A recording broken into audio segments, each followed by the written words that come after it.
Hey people, welcome to the channel. I've just had some huge news. I've just had an email that has invited me to go and do one of the biggest, most iconic, challenging ultra races going in 2023. Apparently I am going to be going to do the Comrades Marathon. So alongside the Marathon Des Sables and the UTMB, this is one of the world's most iconic ultra races. It's one of the original ultra races. It's something I've been desperate to do for a long time. Back in 2015, I nearly got there, but that was the year my son was born and he was due to arrive too close to the start date of this race. But in about 100 days or so, I'm going to get to join the kind of more than 15,000 other runners all on that start line, all aiming to complete the 90-kilometer run in under 12 hours. It's a big challenge. It's one that I've wanted for a long time and I can't wait to get started. So just like I did for my run along the Danube, I'm going to take you guys along for the ride. And in this video, I'm going to kick off by telling you exactly what the Comrades Ultra entails, what the challenge is that lies ahead. I'm going to reveal my aims for the race. I'm going to tell you how I'm going to train for it and all the lumps and bumps that I'm going to have to negotiate to reach my goals. Now, before I get into all of that, I wanted to say a really big thanks to Marathon Tours and Travel. Now, they're kindly hosting me at the Comrades, and they're also the only place that you can still get hold of an entry to this amazing sold out event. And if this video inspires you to get involved, think about going to run it.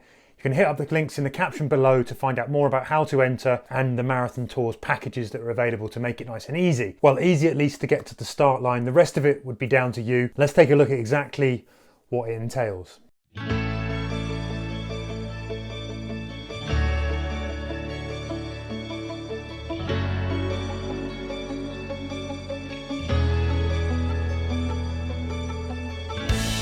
Let's try and explain the Comrades in 60 seconds then. Well, the Comrades is roughly a 90-kilometre, 55-mile road ultra meander through the Valley of 1,000 Hills in KwaZulu-Natal in South Africa.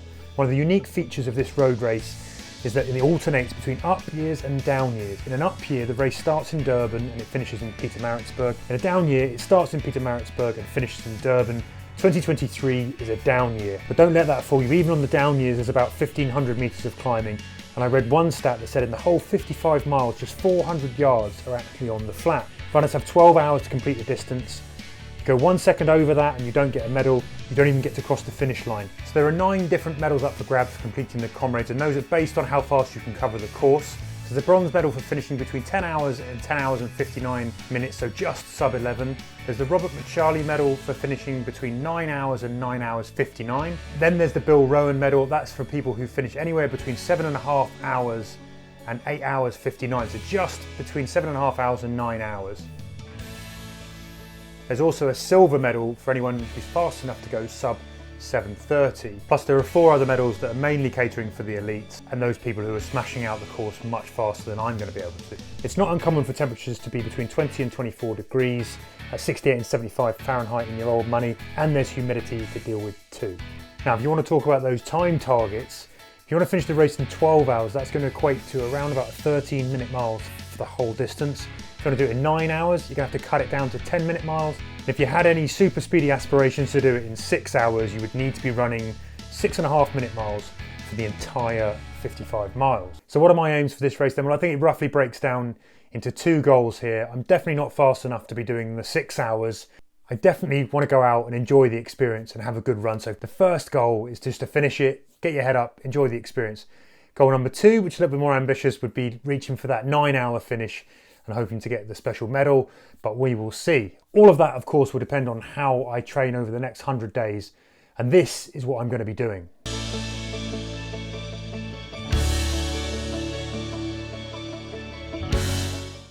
So the big question then is, how do you train for an ultra marathon like the Comrades?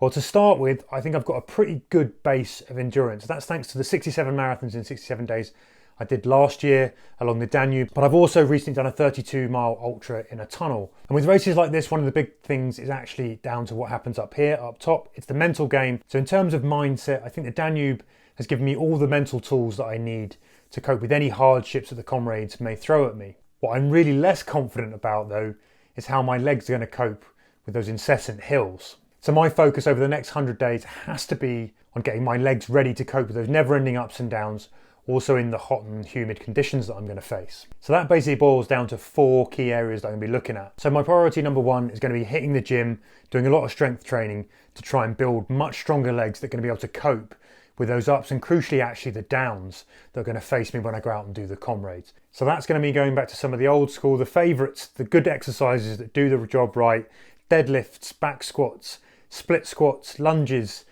box step ups, weighted lunges, all of these things that are going to put some strength in the legs and really help when it comes to having to ascend and descend those hills. Now, what that's also going to hopefully help me do is get a little bit more lean. It's one of the things that served me really, really well when I went out to do the Marathon Des Sables back in 2015.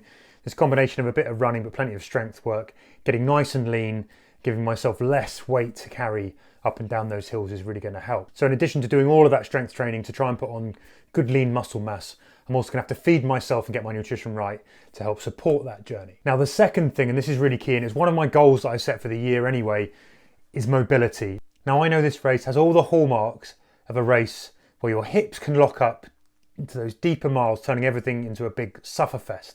So in order to avoid some of that, I'm going to work on my hip mobility.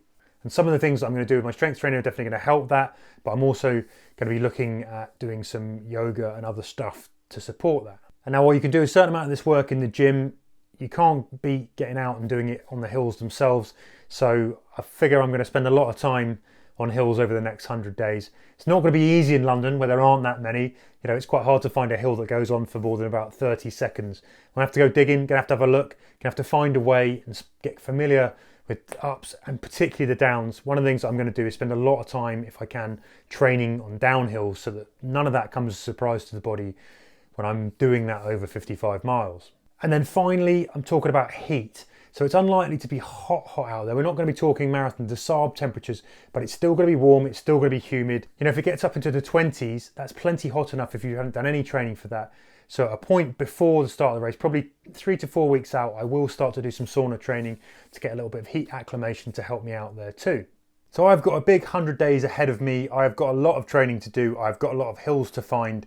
I want to get myself in the best possible shape to go and enjoy that experience of being out there at the Comrades Marathon. If you have any questions about what I'm about to do or my training, or you've got any tips and advice, if you run it and you want to tell me what I'm going to be encountering out there, what to expect, any training advice, hit me up in the comments below. Always happy to hear about that. But now if you're interested in the running challenges that I do, you might want to check out this video right now. This one I did recently. I went to run a 32-mile ultra in a 1-mile tunnel. Check that out now.